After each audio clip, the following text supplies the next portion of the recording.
Hey guys, and welcome back to the Fortress. For today's video I'm doing something a little new. I am going to start doing reviews on individual episodes of some of the best shows on TV, in my opinion.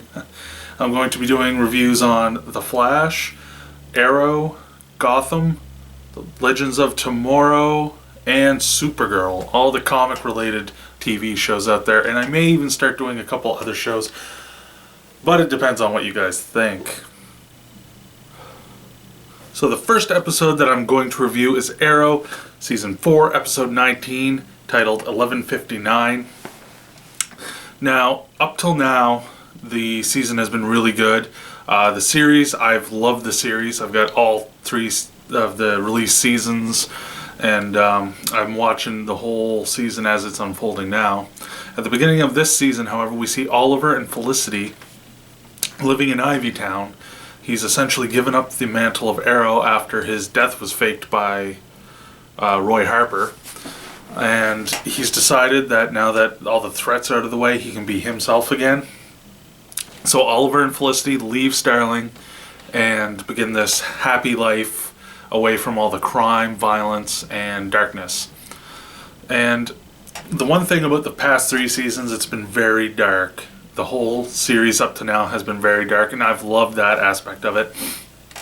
But understanding that it's going to eventually get lighter, which was this season's plan, I'm okay with that. I wanted to see what it would be like. So basically what happens is these ghosts attack Laurel Lance, who's the Black Canary. Thea, Oliver's sister, is Speedy. And there's John Diggle, who's Spartan. And they're basically taking care of Star City now after the explosion at Palmer Towers. And anyway, they're taking care of the city, and these guys called Ghosts show up, and they start attacking the infrastructure of Star City.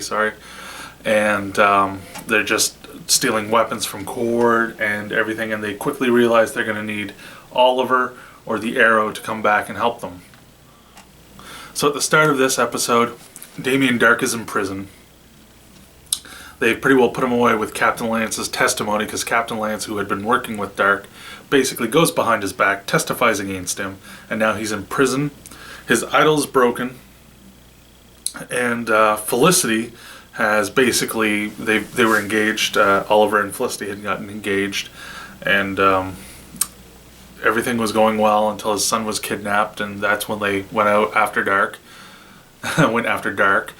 And they broke his idol, which gave him all of his supernatural powers to stop people and heal and invulnerability.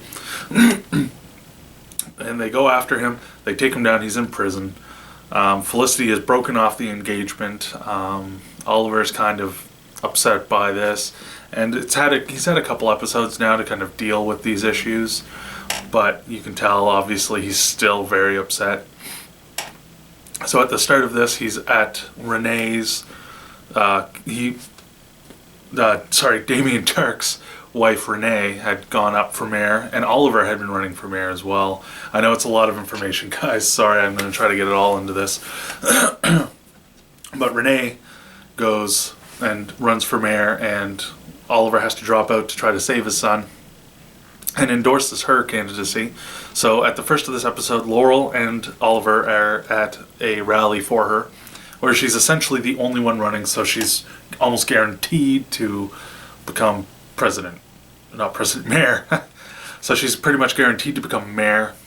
And she walks up to Laurel and offers her the official DA position where it has been vacant.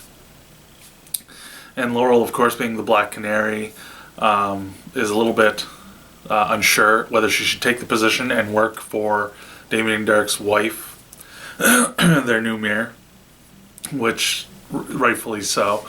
But anyway, it continues on in the episode, and the main plot of this episode is trying to keep the idol away from Darhk, who's in prison. And he has now Malcolm Merlyn's help, because Malcolm lost his hand to Oliver when he went to try to save Thea.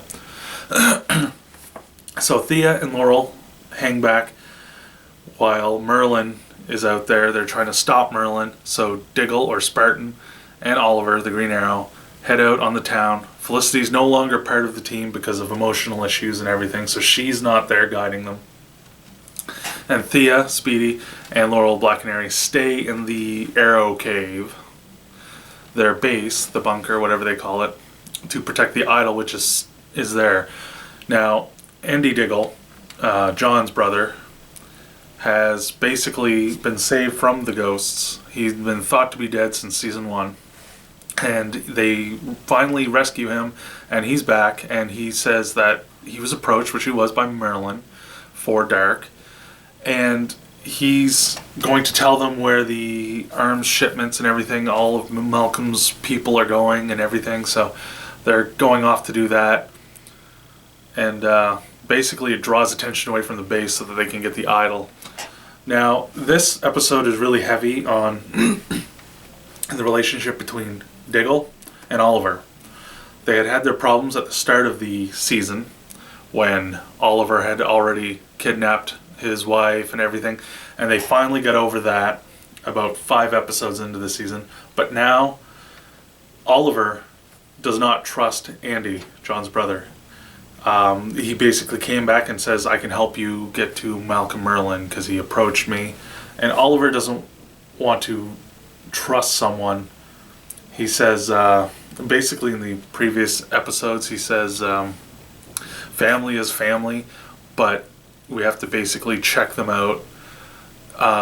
You can't have blinders on when it comes to family because you never know. And then when it becomes his brother and Oliver threatens him in their apartment, then there's a problem, and that creates a conflict between the two. And while these two are fighting about Andy Diggle's motives, Malcolm breaks into the Arrow Cave, grabs the idol, and takes off. And so Oliver's, of course, skeptical that it was Andy, and that's what brings on this whole conflict. And it's really hard to see the Team Arrow in conflict. They work well together, but it happens every so often where one of them is trying to usually protect family, and it doesn't work out, like in season 1 with Moira, when Oliver didn't want to hear that she was plotting the destruction of the Glades, but Diggle basically dug into it and found out. But yeah, that's the main conflict, is Felicity being gone, and Oliver's trying to figure out whether Diggle's brother is an inside man, a mole, and just trying to find out as much as he can about them so that they can help Dark and destroy Team Arrow. So this season, like the past seasons, Oliver is found on the island again in flashback scenes. Now, in this certain flashback scene, he is infiltrating the group of armed soldiers who have taken over Lian-Yu. He's sent in there by Amanda Waller and Argus, and they seem to be making drugs, but there's also a subplot to what they're doing on the island, which is looking for an idol exactly like Dark's. When the commander kills other men, it sucks the energy or souls into it, and then he gains godlike powers, not godlike powers, but supernatural powers, and the invincibility kind of power or effect. And this is where it's kind of starting to tie in with the story, because each year the flashback somehow ties in with the issue that's at hand in the main story for the season. And you'll find that each episode, the flashback mirrors what's going on in the episode for the future. But anyway, this scene, he's with a girl named Diana, and he's trying to get them safely out of these caverns, and he is fighting this supernatural guy just like Damien Dark. And we don't know exactly what happens or how the idol gets taken off the island and given to Dark, but I'm sure in the last 3 or 4 episodes we are going to find out. So it's really nice actually to have these flashback episodes or scenes in the episodes, because it kind of gives you 2 stories in the one season, and that's really, I think, a really great way of storytelling. So, bravo. Okay guys, so we're getting to the point of this video where I'm going to be talking about the ending, and now there are major spoilers at the end of this video.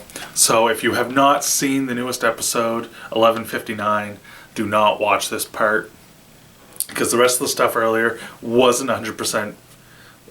It wasn't 100% big spoilers, but this one is a really big spoiler. It's like a big season spoiler, so do not watch after this if you have not seen up to this episode. Alright, so at the very end of the episode, they break into the prison with Andy, and they kind of trust him. Oliver kind of has to trust him now, so they're breaking into the prison. They're going to get the idol back, because Merlin got even the little piece. And they get in there, and Dark has the piece. Andy has flipped, and Oliver was right. And Dark slowly gets his power back after creating a riot at the prison. And he's regaining all his power, and the one thing he had promised Lance he would do if he crossed him was kill his daughter. And being in prison because of Lance really pissed off Dark, obviously. And Oliver does everything he can. He shoots the arrow after Dark finds out exactly who each of them are. He finds out who Canary is and everything, so he knows that it's Laurel. And Oliver shoots an arrow, Dark catches it, and he basically stabs Laurel with it. And at the very end of the episode, I remember hearing that this was the episode where we find out who was in the grave. So I was really hoping it wasn't Laurel myself, but Oliver runs out, gets to a hospital, and they basically all meet up there.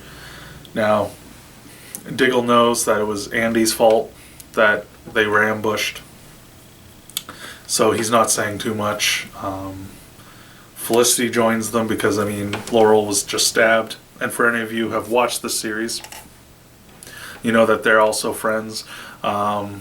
Everyone's there, and she wants to say her goodbyes, and they're letting her say her goodbyes, and the whole time I'm thinking, okay, there's going to be a twist here, because a lot of you who follow the comics know that Oliver and Laurel basically are a romantic thing, and I didn't think in a million years they'd kill her off, but by the end of the episode, she's declared dead at 11:59, hence the title of the episode.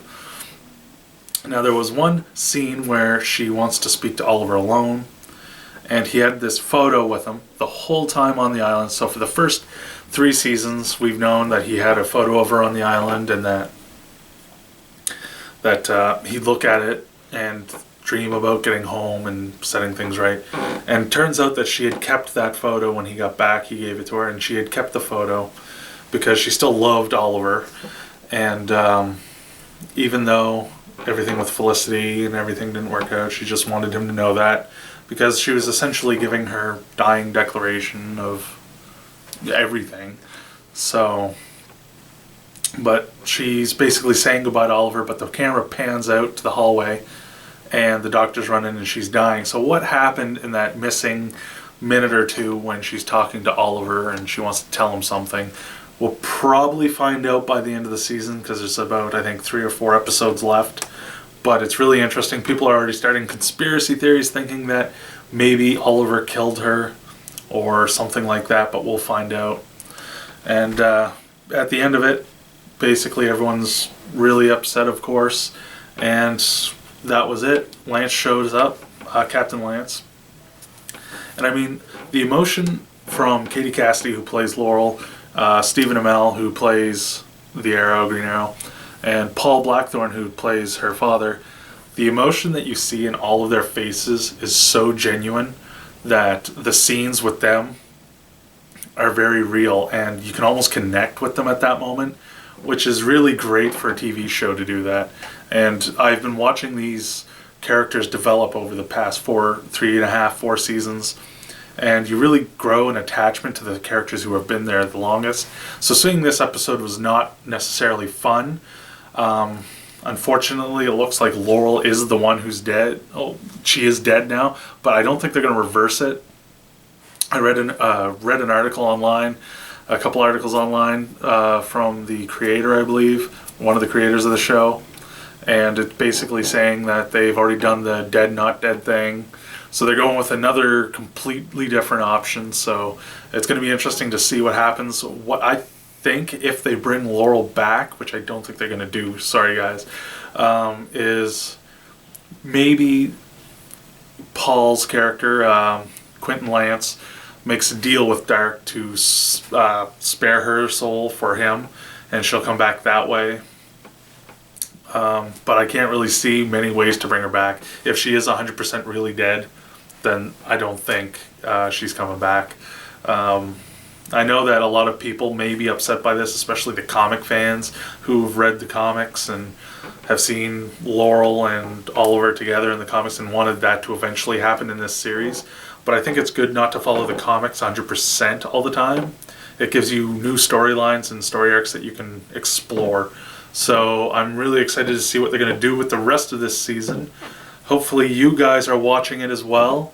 It really does entertain, and it will tie in with The Flash every year since season 2.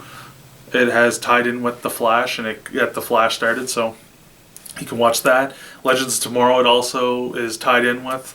So it's a really big universe of characters and different plot lines that you guys can check out, so definitely check it out.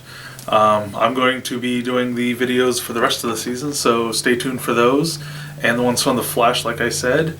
All my links to my Facebook, Twitter, and Instagram, where I'm always posting stuff, is right down below. Give the video a like if you enjoyed this, and subscribe to the channel for more great stuff, and I will see you guys on the next one.